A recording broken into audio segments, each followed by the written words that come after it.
办捏班啊？可是我那天有事哎。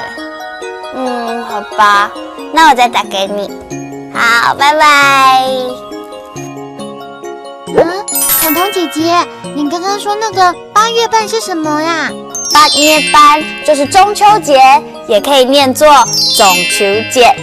中秋节是不是要吃柚子啊？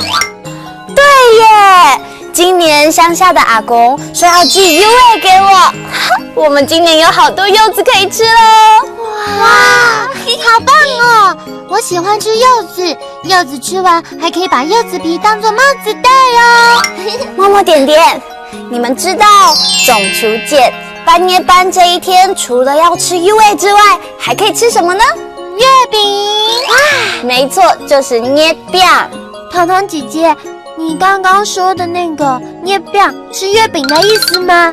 没错，捏饼就是月饼，也可以念作捏法饼。据说以前朱元璋要推翻元朝统治的时候，就是把打倒鞑子这个讯息藏在捏饼里面，最后大家都会在办捏班或是中秋节这一天来吃捏饼来庆祝哦。我好期待中秋节快点来哦，那我就可以吃好多好多月饼跟柚子了。农历8月15是什么日子呢？办捏班、中秋节、中秋节。农历8月15是什么日子呢？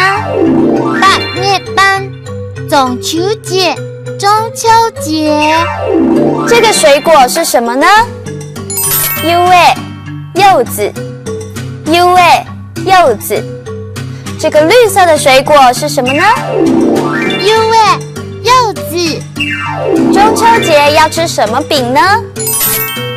捏饼、捏法饼、月饼。中秋节要吃什么饼呢？捏饼、捏法饼。中秋节吃的饼叫做月饼。默默很厉害哦！